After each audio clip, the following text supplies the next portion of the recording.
What's poppin', everybody? Back with another video. In this video we got Immortal Technique, the rapper. He jumped on Twitter Spaces to discuss the Mexican government rolling out these alien bodies, corpse. Allegedly they're supposed to be real.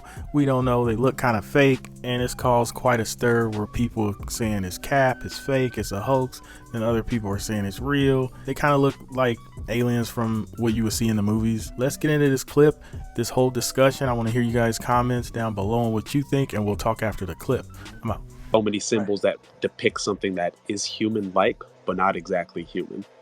So it's hard to say no, but at the same time, we the people, like the citizens, like, you know, me, you, everybody else, we're only gonna know information from third or fourth hand sources. Even if the person saw it, we're only gonna get the trickle down information from that at any given point in time.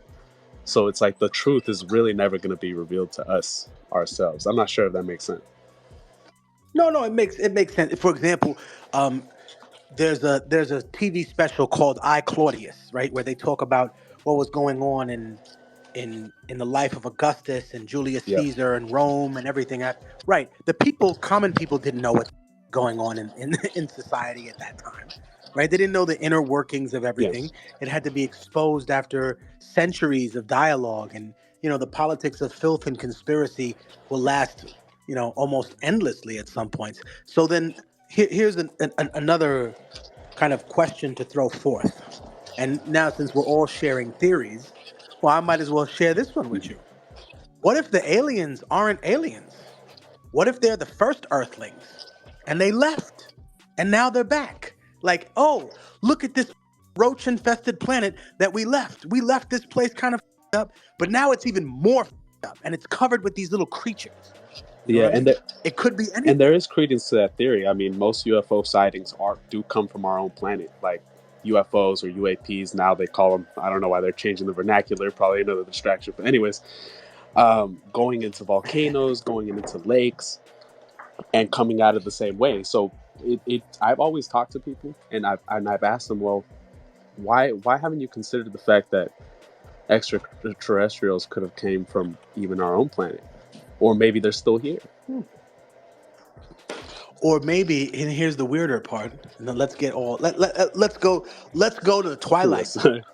Maybe we're the extraterrestrials. Yeah, right? Yeah, that could possibly. Maybe our ship crashed here, 300,000 years ago, and they were like, "Oh yeah, well, Mars is a really f***ed up place. People had a war there for centuries, thousands of years, and we showed up here." I mean, I think that's the point, that you can literally showcase just about anything in your imagination to reach something almost as credible as what they put on the table in the Congress in Mexico, which is why I think some people don't believe. Yeah, and all you need is one little piece of evidence to lead your mind astray. So that leads back to my whole point. We will never truly know, and that's the really unfortunate thing. My one wish would be to know, or to travel to any point in time in history and be there presently, but that's just not the possibility. And unfortunately, we're just gonna have to live blind, like Plato's cave. I like that analogy. Thank you, Fabian. Thank you, boss. I'm gonna bring in Mo Duncan, Mr. Mo Duncan. Mo, where the you at? Mo, how you rolling the L right now? Can you hear me? Shall I quickly throw something in, by the way, while we're waiting on Mo? What's up, brother? I think that alien kind of looked ridiculous, by the way.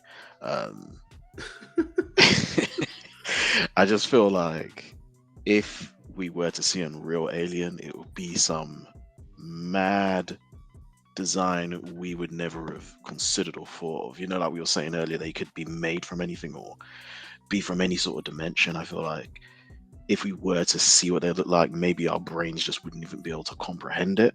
And it's just, they always go for this, they're 60% human, or they're a lot like us, and they're just like a little humanoid, but their skin's green instead, or they're tiny, or they got some other weird little I mean, this thing looked like ET. It didn't look like something that we'd never seen before, and I always feel like that's kind of a dead giveaway. But I was just going to put that out there for you Is it guys a to dead discuss. giveaway, or is ET based on what they saw? That's the other part that you have to think about. Well, here's the True, other true. part. If it's a dead giveaway, right? Because these things have already been seen in our society. Well, what inspired the people that made these movies, right? Now, Mm, when you look at what inspires them, they're usually inspired by stories, by legends. For example, in Peru, there's that, like I said, the legend of the Star People. It comes from not Nazca, but a civilization that predated the Incas by hundreds and hundreds of years. It's called the Moche civilization. Now, the Moche believed that there were people that fell from the stars, right? And that they couldn't live in regular bodies. So they jumped into the bodies of people. And that these men and women that they jumped into were capable of extraordinary feats, things that were just unheard of by people. Some of them were capable of looking into what people say is the future, and not saying that they could tell the future, but come up with the most possible outcome that there is, mm, in the sense that anyone can change the future at any time with any action, but what's most likely to eventually occur is very different.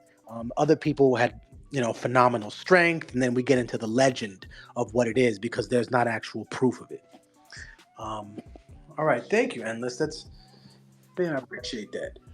Let's see. that's We cool. That's gotta cool. we gotta keep people on here, man. Endless is kind of smoking y'all right now, man. All right, here we go. Mr. Fugazi, can you hear me? Miles, can Yeah, you yeah, hear me? okay, yeah.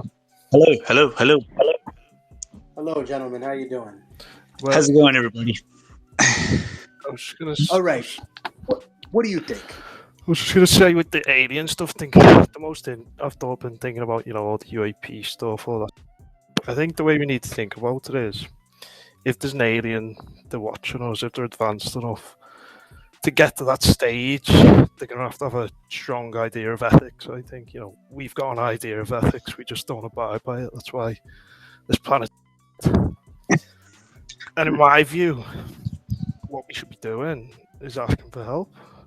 Like there's certain tribes and the ethics around that. We don't want to disturb them, let them do their own thing. We don't abide by that, of Mm-hmm. course, but that is the theory.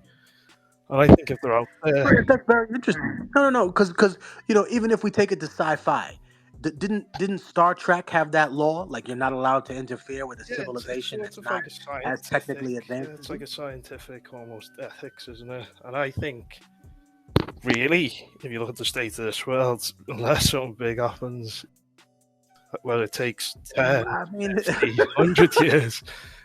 But no, but think about it. I think you may have a point. Think I, about it. If alien technology came here and said we have a laser ray that could blow up the moon, then in about 100 years, some idiot's gonna blow up the moon. Like you're putting a weapon into of unimaginable power Mhm. into the hands of people that can barely rule I themselves. suppose at the same So your point is time, well taken. the way I think about it is we should be broadcasting out there saying, listen, up, and we're on a course here that doesn't look good, and Right, we need help. We give you permission. right.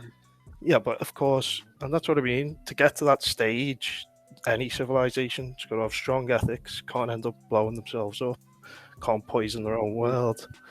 So in my view, we should be, don't know how, whatever, we should be putting out there, we need help and we need it quick, because it's going to be on fire soon. What's interesting is that there's a concept of human beings living like a goldfish in space, right? We can't be taken out of this natural habitat or we'll die. If we are even removed from the planet, we'll die. Right? It's not like a fish. You take him out the tank, he's gonna be alive for a few seconds until you get him back in there. If you take us off this planet, the pressure will shrink our body, crush our bones, destroy our organs, and we'll die. We're only capable of existing in this temperate at this level with this amount of gravity on us, right? Even for example, when people talk about aging and you look at a person aging, that has less to do with just their age, but also what's interesting about the features is that they're being weighed down slowly by gravity. And there's a theory that if you could change gravity by even a slight less than a less than a percentage of a percentage, right? That you would be able to slow the aging process. And I don't know if that theory's ever been tested, but if you see someone old and then you see someone in like a G-force machine, they look very similar. And it's literally, it's not because, oh, just age. Sure, age and the half-life of skin in general. But besides the matter, it's also the gravitational pull that actually sinks your face, that gives you wrinkles. That's the reason that you start sagging. Yeah, it's not just because you're old, it's because gravity is now having a pull on you, right? So I think there are forces that we think are unbreakable in our scientific world. And you bring up an excellent point because they're not unbreakable to them, right? And that's kind of how we should look at it. Like the way, let's say, we take a drone or we watch animals from a satellite. They have no idea what that is. They couldn't possibly fathom, oh, what? Do you mean there's an animal that has a machine that's not really real, but it's real enough to take pictures of us so that these people can look at it later on? Inside the sun watching us. Wherever the sun's light reaches, they can see. And you and I would say, what? It's impossible. Nothing could ever live inside the sun. And it's like, yeah, well, you couldn't live inside the sun. But my ship could go in there and watch you perfectly, right? Or it could watch you from the inside of the ocean. It doesn't have to be some hovering Independence Day gigantic flying saucer. But let me ask you something. Do you think the government does have either pre-existing technology from, let's say, thousands of years ago that it found and kept, or do you think it's in possession of alien technology? Are either of these things? I don't know. It's just. let me- Oh, you go. Go on, You go go. on, go on. No, you go. No, I just wanted to quickly put it out there that they have used a lot in the past. Like conspiracy theories that aliens created stuff, helped us develop technology, helped us sort of become more civilized and grow as a way to almost I mean, I think demean Yeah, so it's kind of interesting that all this information on aliens is being revealed recently, and it seems like nobody really cares as much as they should, or just they don't care in general because things are so rough now. Like, we're in a recession, prices are sky high, everybody's feeling the squeeze, so to speak, and I just feel like people are not interested like they used to be in aliens coming to Earth or aliens revealing themselves. It's like people are really stressed out in this day and age, and they just don't have the time for it. At least that's my general opinion. I think I'm more talking about the average person, not really the conspiracy theorist type person that keeps up with that. You know, me, I've always kept up with the alien stuff, Ancient Aliens on History Channel, all the way to the Bob Lazar stuff. Also, I like to add, Bob Lazar kind of detailed what the aliens that he saw look like, and it does kind of match up with the alien corpse that the kind of rolled out to showcase. So those do kind of match up. Just wanted to point that out. I want you guys to drop a comment, discuss in the comment section, what do you guys think about this whole situation? Do you care about aliens or a possible alien invasion, or just aliens revealing themselves on Earth to say, hey, we're here? Or do you just not care? Let me know, and I will talk to you guys later. I'm out.